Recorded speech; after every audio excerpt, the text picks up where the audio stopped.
Students, आज हम पढ़ने जा रहे हैं क्लास 12 मीन्स कक्षा 12 के बहुत ही इम्पोर्टेंट चैप्टर विलियन, जो कि आपका पहला चैप्टर है और बहुत ही ज़्यादा इम्पोर्टेंट चैप्टर है, जिससे आपके बहुत सारे न्यूमेरिकल्स, बहुत सारे टॉपिक्स से डिफिनीशंस और बहुत सारी चीज़ें जो आपके प्री बोर्ड या फिर बोर्ड एग्जामिनेशन में इन्वॉल्व होती हैं और उसमें क्वेश्चंस पूछे जाते हैं।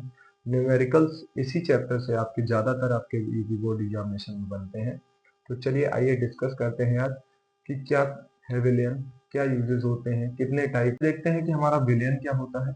विलियन में जैसे लेट कर लीजिए, ये हमारा एक कोई बीकर है और बीकर में क्या भरा हुआ है, जल भरा हुआ है या पानी भरा हुआ है। तो इसमें हम क्या कर रहे हैं, कुछ कण डाल रहे हैं और कुछ कण डाल रहे हैं जो कि सॉल्यूशन में या विलयन में जाने के बाद क्या हो जाएंगे, घुल जाएंगे।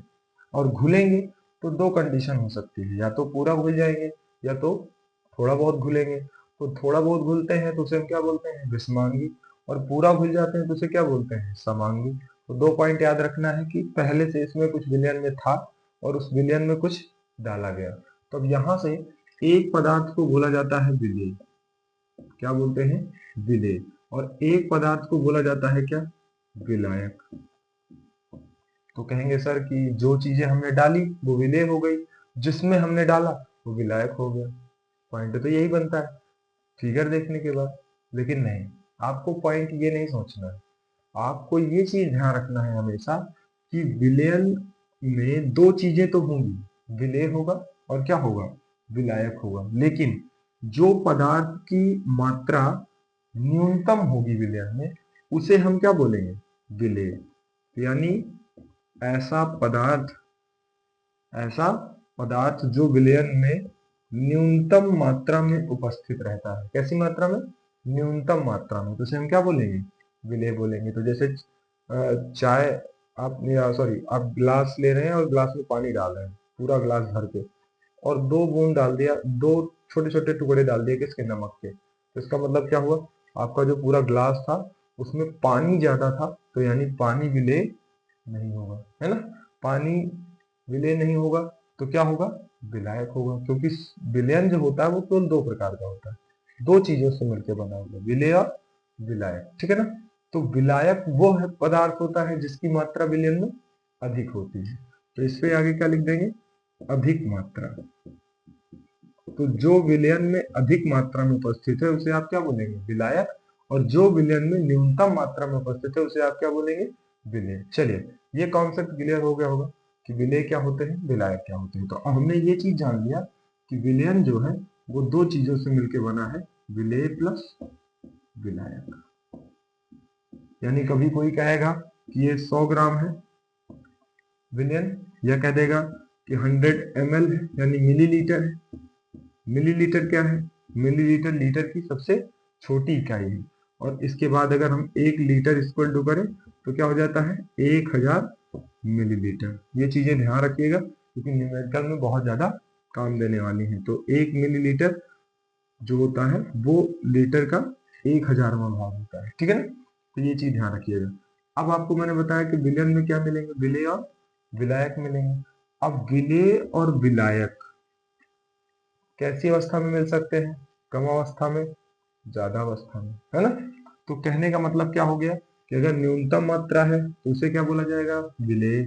अगर अधिकतम मात्रा है या अधिक मात्रा है तो उसे क्या बोलेंगे, विलायक। अब पॉइंट ये आता है कि जो विलयन होता है आपका वो कितने प्रकार का होता है। विलयन बहुत सारे होते हैं क्योंकि आप जानते हैं कि पदार्थ की 3 अवस्थाएं होती हैं, ठोस, द्रव, गैस। तो ठोस ठोस में मिला है, ठोस विलयन। फिर उसके बाद ठोस द्रव में मिला है, गैस उसमें मिला है। तो मतलब हर स्टेट को आप मिलाते जाएंगे तो सब आपस में मिलते हुए विलयन बनाते हुए चले जाएंगे। किसका किसका नहीं बनेगा, गैस गैस का नहीं बनेगा, बाकी सबका विलयन बन जाएगा। तो इस चीज को ध्यान रखिएगा, है ना। तो विलयन तो कई प्रकार के होते हैं, लेकिन जो बेस पॉइंट पर पढ़े जाते हैं उनको क्या कहते हैं, है ना। अच्छा, एक बात ये बताइए, इस विलयन पर कोई प्रभाव डालना है, कोई क्या डालना है, प्रभाव। जैसे मान लीजिए हम नमक डाल रहे थे इस पूरे पानी में, इस पूरे जल में, तो नमक की मात्रा बढ़ा देते तो इस विलयन का प्रभाव, यानी इस विलयन के स्वाद या इस विलयन के नमक की मात्रा इसमें क्या हो जाती, बढ़ जाती, कुछ ना कुछ इसका प्रभाव क्या हो जाता, बदल जाता। तो उस प्रभाव को या उस चीज को जितनी मात्रा यूज करके हम बदलते हैं या चेंज करते हैं, वही उसकी क्या होती है, उसको केमिस्ट्री की भाषा में बोला जाता है सांद्रता।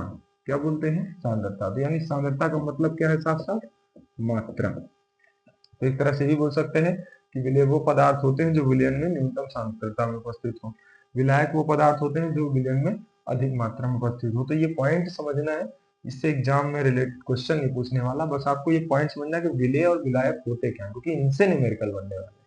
ठीक है ना, तो ये चीज ध्यान रखना। ठीक, तो ये पॉइंट क्लियर हो गया। अब इसके बाद देखते हैं कि विलयन कितने प्रकार के होते हैं। विलयन हमने जान लिया कि विलेय और विलायक से मिलकर बना हुआ है। अब ये कितने टाइप का होता है, जैसे एक पढ़ ले हम सांद्र विलयन, एक पढ़ ले हम क्या, तन विलयन।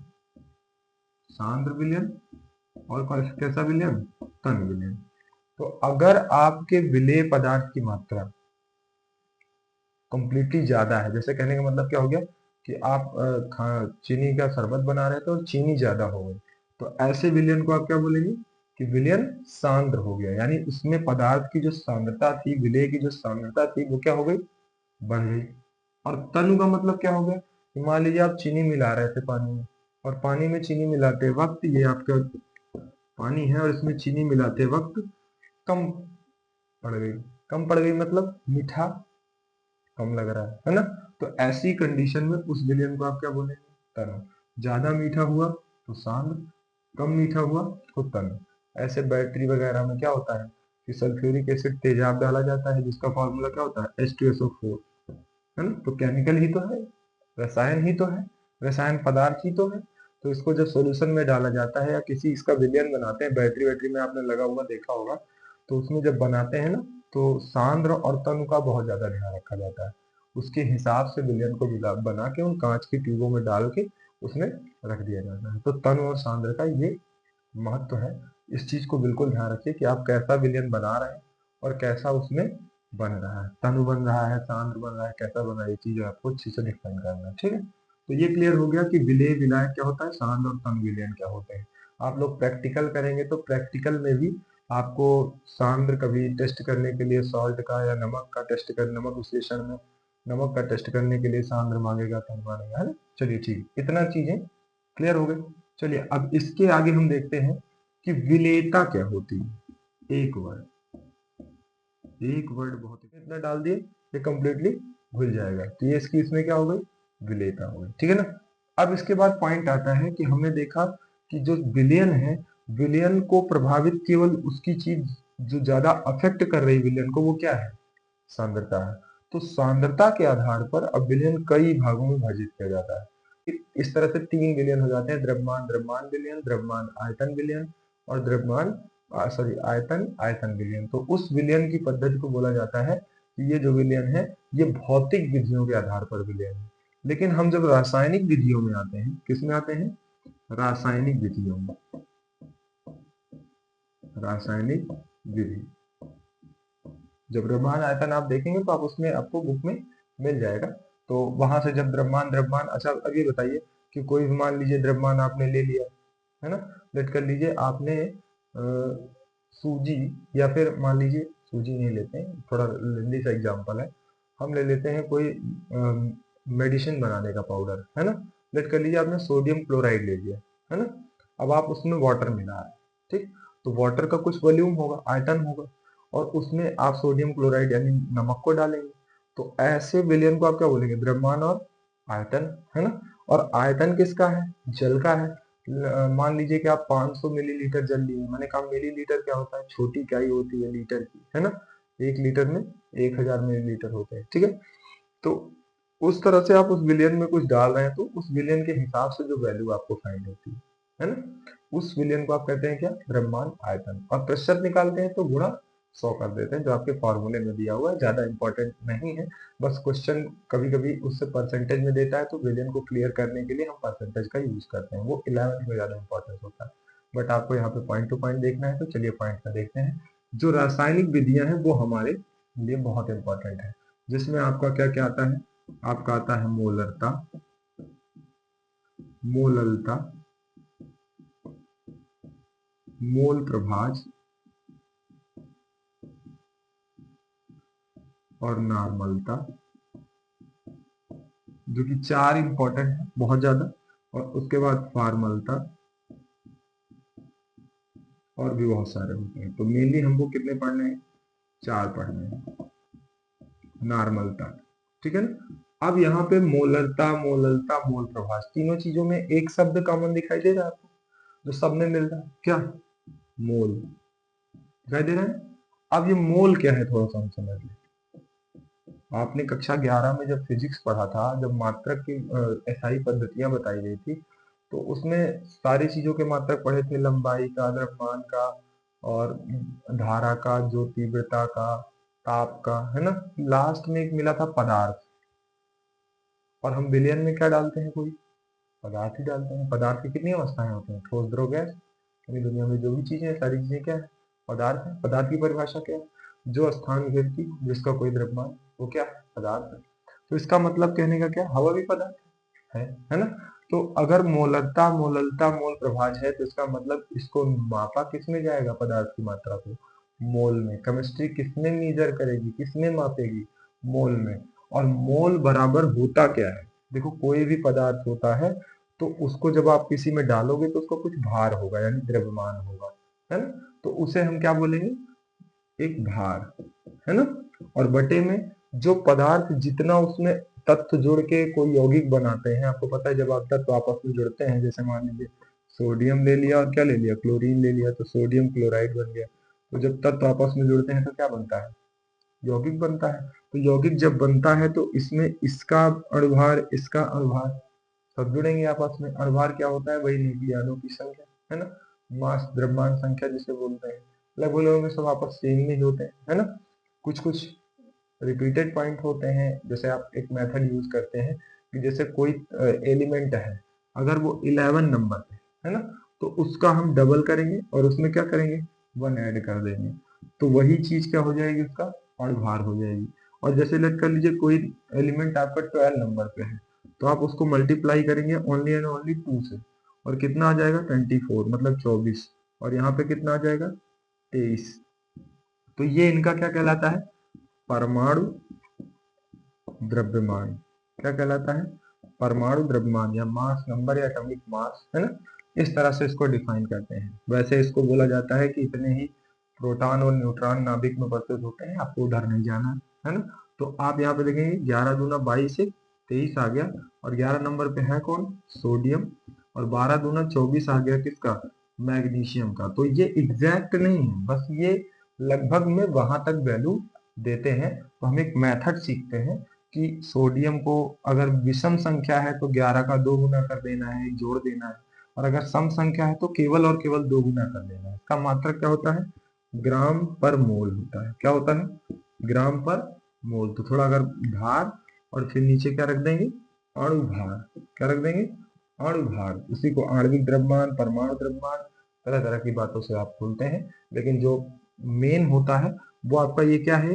एक, कहते हैं ना, सपोर्ट है, जो आपको एक थोड़ा एग्जैक्ट वैल्यू तक अप्रोक्सीमेटली पहुंचा देता है। और बहुत सारे ऐसे एलिमेंट्स हैं जिनका आपको लर्न कर लेना होता है। जैसे क्लोरीन का कितना होता है? 35.5 होता है ग्राम पर मोल। मोल, मोल हिंदी में लिख सकते हैं आप, ग्राम पर मोल, है ना। ठीक है। तो मोलरता में मोल समझ में आ गया। एक तरह से परिभाषा पूछे तो भार, और किसी भी तत्व के भार और अणुभार के अनुपात को क्या बोलते हैं? मोल का मोल बोलते हैं, है ना।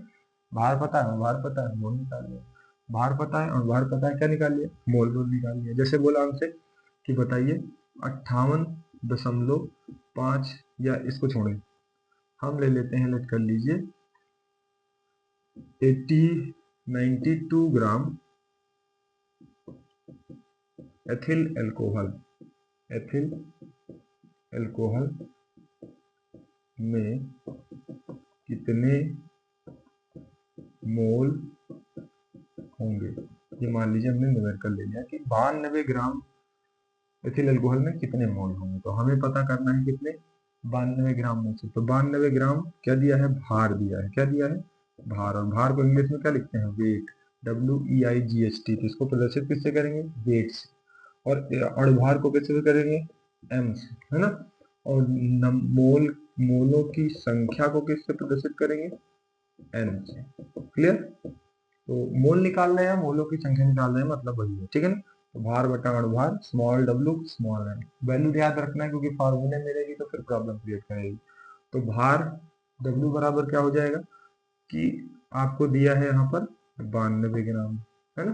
फिर एथिल अल्कोहल दिया है, एथिल अल्कोहल का आप फार्मूला जानते हैं, है ना।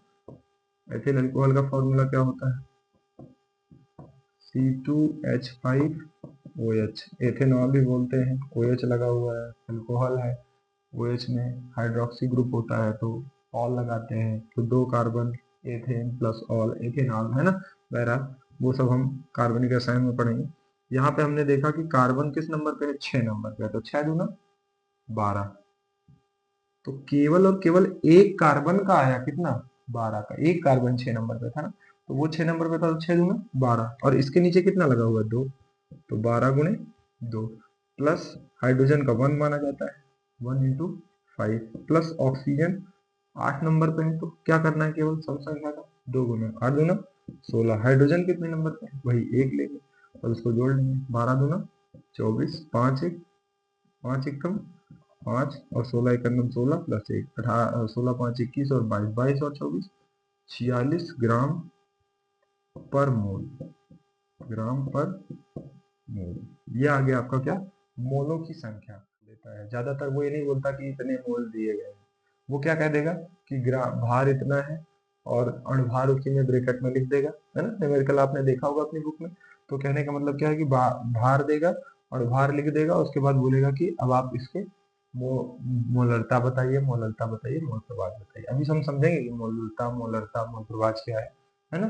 तो चलिए देखते हैं। फिर इसके बाद ये बात समझ में आ गई कि मोल कैसे निकालते हैं। हमेशा तत्व का क्या देखना है, भार, कंपाउंड का क्या देखना है यानी यौगिक का क्या देखना है, भार, और उसके बाद उसका क्या देखना है, अणुभार। तुरंत एक दूसरे को भाग कर देंगे, जो आएगा वो क्या हो जाएगा, मोलों की संख्या हो जाएगा। और भी बहुत सारे फॉर्मूले हैं। मोलों की संख्या बराबर भार बटा अणुभार होता है, और इधर होता है नंबर ऑफ पार्टिकल्स, मतलब कि आप परमाणुओं की संख्या, अणुओं की संख्या, है ना, ये सब निकालने जा रहे हैं, आयनों की संख्या, तो वो आप n मानते हैं और नीचे क्या लिखते हैं, अवोगाद्रो संख्या। कक्षा 11 में आपने इसको पढ़ा होगा, है ना। तो वह वहां तक इतना डीपली जाके न्यूमेरिकल नहीं देगा आपको, आपको इसी में देगा कि भार दिया है, भार दिया है, तो फिर आप क्या निकालिए, मोलों की संख्या निकालिए, फिर इन्हीं में से कोई एक वैल्यू निकालने के लिए देगा। तो चलिए अब समझते हैं कि ये हमारी वैल्यूज क्या होती है। तो सिलेक्ट कर लीजिए, आपको दिया है मोलरता, मोललता, मोल प्रभाज। थोड़ा सा मेरा एक वर्ड पीछे जो मैंने अभी लिया नाम याद करिए, कि या तो हम विलयन में कोई चीज डालते हैं, कोई पदार्थ डालते हैं, तो उसके आयतन के हिसाब से, यानी विलयन में कोई चीज लिक्विड में कितनी है तो आयतन लगेगा, लीटर में नापते हैं ना ऑयल वगैरह को, वाटर वगैरह को, है ना। तो लीटर आयतन को बताता है, क्योंकि अब आप कोई भी लिक्विड डालेंगे तो उसमें जगह घेरेगा, है ना। तो जगह जो चीज घिरती है वो उसका क्या होता है, आयतन होता है ना। तो आयतन को किस में मेजर करते हैं, लीटर में, ठीक है। लीटर की जगह पे यहाँ पे क्या ले लिया जाता है, स्मॉल यूनिट होती है तो मिलीलीटर, जैसे आपका सिरप वगैरह दवाएं वगैरह आती है ना, तो जो दवाएं आ रही है वो किस में है, मिलीलीटर में है या लीटर में है, ठीक है ना।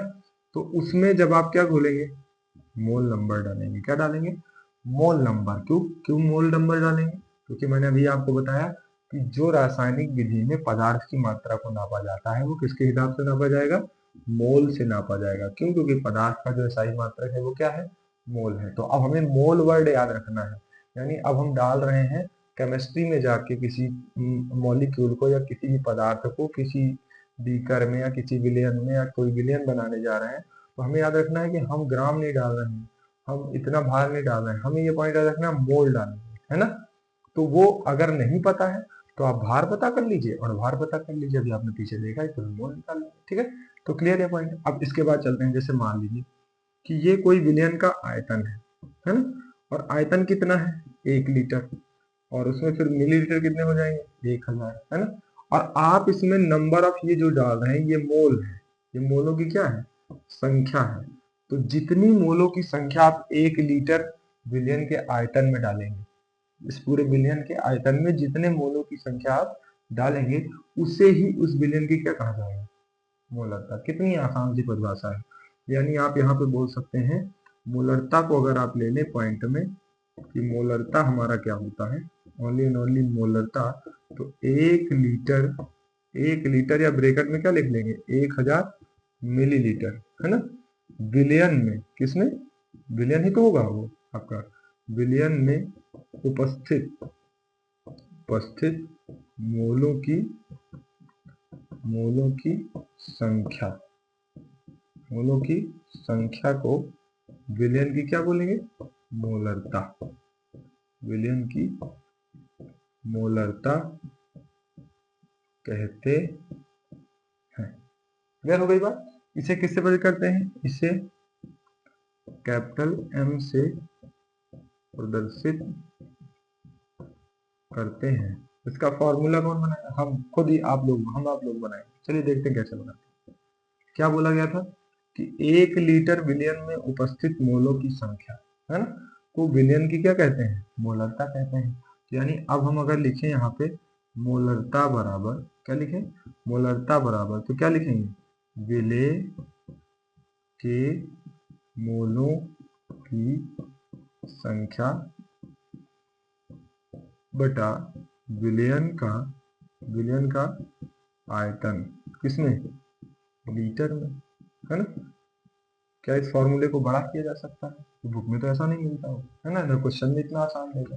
तो हम कहेंगे कि हमें पता है, अभी थोड़ी देर पहले मैंने आपको बताया कि विलेय हो या फिर कोई भी हो, अगर मोलों की संख्या निकालना है, क्या निकालना है, मोलों की संख्या, तो बराबर क्या होता है, भार बटा अणुभार होता है ना, भार बटा अणुभार। तो भार हमारा स्मॉल w, है ना, अणुभार हमारा स्मॉल m। ठीक, भार कैसे निकालते हैं, दिया रहता है क्वेश्चन में, नहीं दिया रहेगा तो उसको रोक के रखेंगे, भार निकालेंगे, ठीक है ना। अब जैसे विलेय के मोलों की संख्या, तो इसको किससे भी करते हैं, n से, आयतन को किससे, वॉल्यूम, इंग्लिश में, है ना। और अगर मैं इसको मिलीलीटर में लिखूं, किसमें लिख दूं, मिलीलीटर में, तो मैंने थोड़ी देर पहले बोला था कि 1 लीटर में कितने मिलीलीटर, 1000 मिलीलीटर, तो यहाँ पे किससे मल्टीप्लाई कर देंगे, 1000 से। तो ये चीज ध्यान रखना। अब मोलों की संख्या बराबर जो होता है उसे हम क्या कहते हैं, n, इसे क्या कहेंगे, v। तो अब मोलों की संख्या बराबर फॉर्मूला क्या होता है, n बराबर भार बटा अणुभार। तो स्मॉल w अपॉन में स्मॉल m, n की वैल्यू है, किसकी वैल्यू है, n की, है ना, और इनटू में 1000 अपॉन में क्या, v, किसमें, मिली लीटर में। तो बात समझ में आ गई, मोलरता m बराबर क्या होगा, है ना। एक तरह से आप समझ लीजिए, एक एग्जांपल दे दें कि आपका कोई सिरप होता है ना, तो सिरप में जो इक्विपमेंट्स डाले गए हैं, जो एलिमेंट्स डाले गए हैं, जो हमारी बॉडी पे इफेक्ट करने वाले हैं, उनके पार्टिकल को किसमें काउंट किया गया है, इन्हीं मोल्स में काउंट किया गया है। और जो आपका विलियन है, उसका पूरी बॉटल में, शीशी में क्या होता है, सिरप वाटर लिक्विड में होता है, तो उसका एक आयतन होता है, उसी में उन इक्विपमेंट्स को या उन एलिमेंट्स को क्या किया जाता है, डाला जाता है। तो जो सोल्यूशन बन रहा है वो किसका बन रहा है, मोलरता का बन रहा है। तो आप जाने इंपॉर्टेंस क्या है मोलरता की। अगर इन दवाओं में थोड़ा सा भी वैल्यू कम हो जाए तो हमारे लिए बहुत ज्यादा नुकसान हो जाएगा, है ना। तो मोलरता का बहुत ज्यादा इंपॉर्टेंस है। ठीक, अब इसके बाद आते हैं मोलरता पे और देखते हैं कि मोलरता क्या है, ठीक है ना। मोलरता टॉपिक क्या होता है, पहले इसको हमने समझ लिया। इसके अगर न्यूमेरिकल करना है, चलिए पहले एक न्यूमेरिकल कर लेते हैं। न्यूमेरिकल 117 ग्राम 117.0 ग्राम, ग्राम लिखा है यहाँ पे, ग्राम NaCl, क्या है, NaCl यानी क्या, ब्रैकेट में लिख दिया मैंने यहाँ पे, नमक को 250 ग्राम, 250 मिलीलीटर, है ना, ग्राम तो ले नहीं सकते, आयतन है, आयतन लेंगे, मिलीलीटर विलियन में घोला जाता है। क्या किया जाता है, घोला जाता है। तो विलियन का आयतन, सॉरी, विलियन की मोलरता क्या होगी। अभी हम टॉपिक को देखेंगे, जो पार्ट्स आएंगे वीडियो में, इनमें टॉपिक को देखा जाएगा और टॉपिक की डिफिनीशन समझी जाएगी। फिर एक न्यूमेरिकल का अपना प्रैक्टिस आ जाएगा कि जिसमें आपका दिया रहेगा प्रीव्यूड न्यूमेरिकल जो आए रहेंगे उनको प्रैक्टिस कर लेंगे, क्लियर हो जाएगा, है ना। तो यहाँ पे 117.0 ग्राम NaCl को 250 मतलब 250 मिलीलीटर विलियन में घोला जाता है। तो विलियन की मोलरता क्या होगी, ठीक है ना। तो मोलरता निकालने का फॉर्मूला, पहले हम डाटा लिखेंगे क्वेश्चन का। तो ये क्या है, 117 ग्राम है, 250 मिलीलीटर विलेय में डाला गया, सर इसकी मात्रा कहेंगे, है ना, विलेय, ठीक है ना। तो विलेय की मात्रा यानी विलेय का द्रव्यमान, है ना, या भार, कुछ भी लिख सकते हैं, ठीक। स्मॉल w बराबर कितना दिया है, 117 ग्राम, ठीक है। अब इसके बाद विलेय, विलयन का आयतन, आयतन कितना दिया गया, 250 मिलीलीटर, ठीक है। अब उसके बाद एक पॉइंट और, तीसरा में क्या चाहिए होता है, आणविक द्रव्यमान, परमाणु भार, है ना, या अणु भार।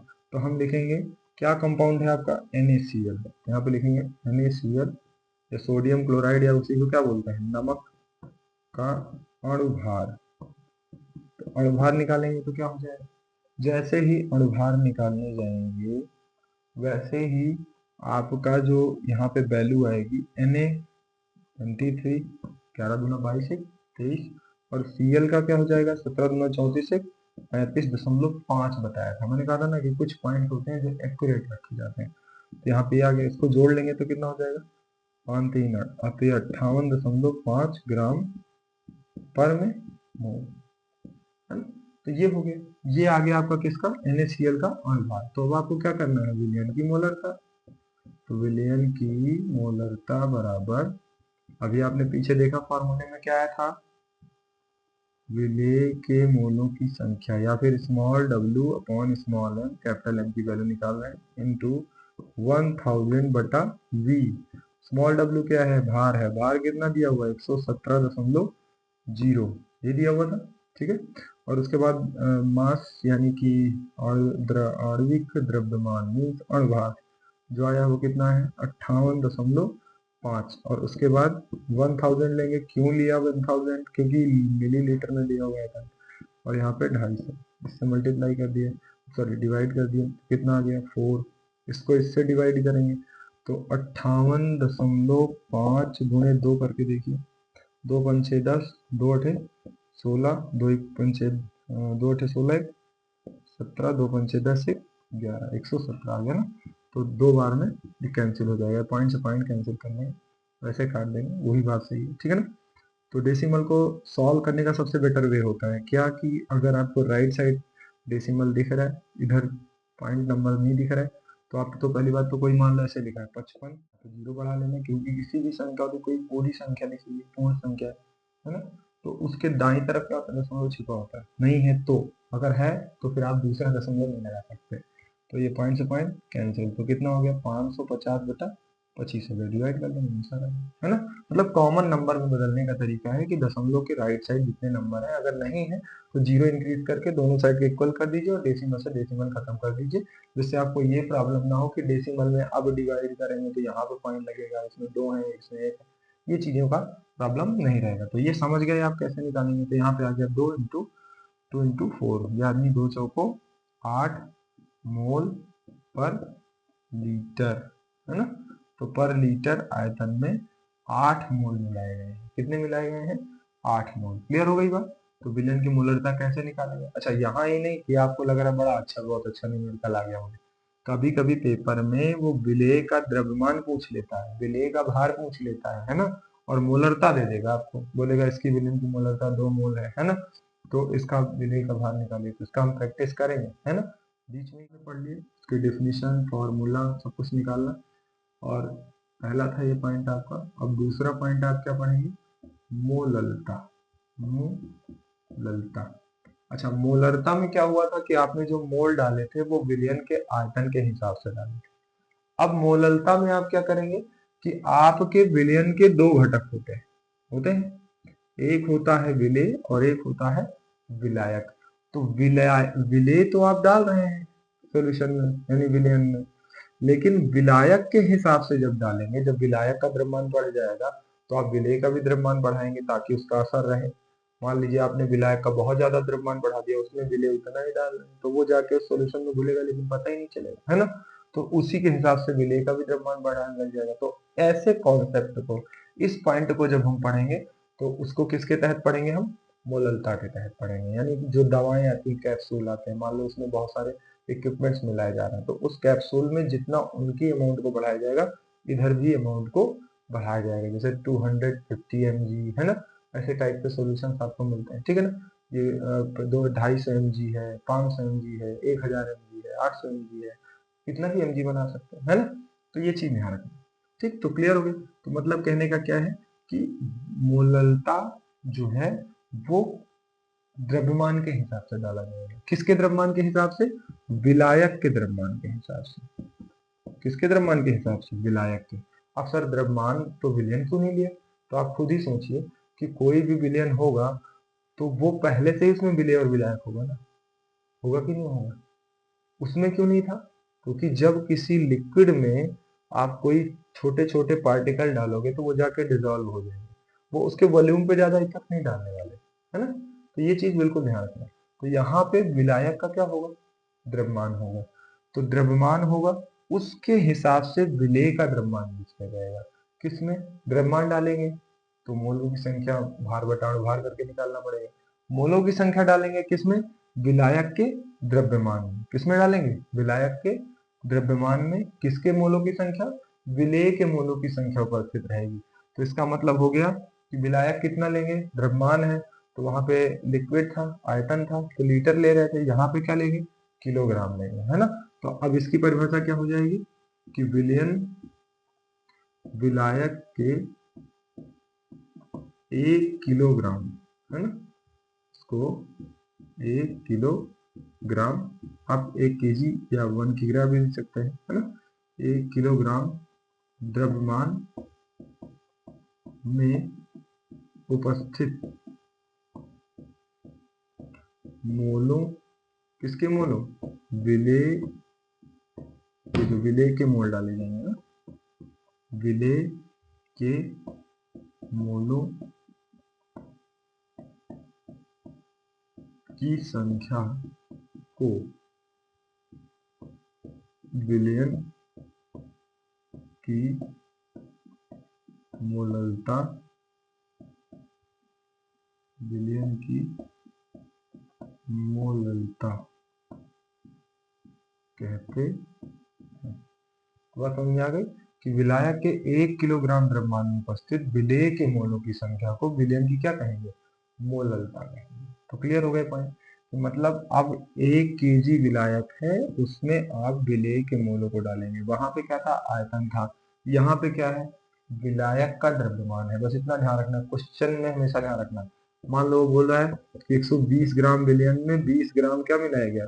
NaCl मिलाया गया। तो आप तुरंत इसमें से पहले निकालेंगे क्या? ये विलयन बोला ना, इसको क्या बोला? विलयन। तो विलयन बोला तो इसमें होना केवल क्या चाहिए? विलायक, है ना। तो 20 ग्राम इसमें से निकाल दिया विलेय, तो क्या बच गया? 100 ग्राम विलायक। तो अब आप क्वेश्चन में नीचे कितना रखेंगे? 100 ग्राम विलायक, है ना। तो अब आपका जो फॉर्मूला बनेगा, इसे स्मॉल m से प्रदर्शित करते हैं, स्मॉल m से प्रदर्शित करते हैं। आप भी अपना एक पॉइंट मान लीजिए जिसे आप नोट करना चाहते हैं, बट जो साइंस है, जो रिकमेंड कर रहा है वो स्मॉल m से नोट करना है, ठीक है। तो यहाँ पे मोललता बराबर क्या हो जाएगा? मोललता बराबर हो जाएगा विलेय के मोलों की, इसमें बहुत अच्छा फंडा है, हर जगह विलेय के मोलों की संख्या, विलेय के मोलों की संख्या बटा विलायक का भार, विलायक का भार, या विलायक का एक तरह से लिखे द्रव्यमान। क्या लिखे? द्रव्यमान। और किसमें? किलोग्राम में, है ना। और फिर आपको पता है विलेय के मोलों की संख्या को क्या लिखेंगे? फॉर्मूला वही रहेगा, मोलों की संख्या तो भी वही है ना। तो भार बटा अणुभार, फिर गुणे में क्या हो जाएगा? यहाँ पे विलेय के मोलों की संख्या का फॉर्मूला आ गया। फिर उसके बाद विलेय का द्रव्यमान अगर आपने ग्राम में रख दिया, किस में रख दिया? विलायक का द्रव्यमान आपने रख दिया किसमें? ग्राम में। जैसे ही ग्राम में रखेंगे, यहाँ पे क्या आ जाएगा? भार गुणे 1000, क्या आ जाएगा? 1000। तो क्योंकि किलोग्राम को आपने किसमें चेंज कर दिया? ग्राम में, तो यहाँ पे कितना आ जाएगा? 1000, ठीक है। भार बटा अणुभार, तो भार आपको देखना है, अणुभार तो small w small m into 1000, और इसको हम डिनोट करते हैं कैपिटल डब्ल्यू से, तो कैपिटल डब्ल्यू, और यहाँ पे क्या लिख देंगे, ग्राम में। ठीक, तो ये चीज ध्यान रखना, ये हो जाता है आपका मोललता। क्लियर हो गया, तो मोललता क्या होता है और मोललता क्या होता है ना। इसके भी न्यूमेरिकल में आपको विलायक का द्रव्यमान पता करना है। जैसे कोई आपको न्यूमेरिकल में एक चीज ध्यान रखना है कि विलियन का अगर द्रव्यमान दे रहा है, जैसे लेट कर लीजिए वो बोला 120 ग्राम विलियन में, है ना, 120 ग्राम विलियन में 20 ग्राम, है ना, CH3OH यानी मेथेनॉल, ठीक, को मिलाया गया। क्या किया गया, मेथेनॉल को मिलाया गया, तो को घोला जाता है ना। राइटिंग मेरी थोड़ी कम सही है, ठीक, घोला जाता है, तो विलियन की मोललता क्या होगी, ठीक, क्या होगी, इसको आप लोग लगाएंगे और कमेंट में आंसर जरूर बताएंगे। और अगले पार्ट में हम देखेंगे मोल और नॉर्मलता के बारे में, ठीक है। तो इतना आप अच्छे से तैयार कर लीजिएगा, मिलते हैं नेक्स्ट पार्ट।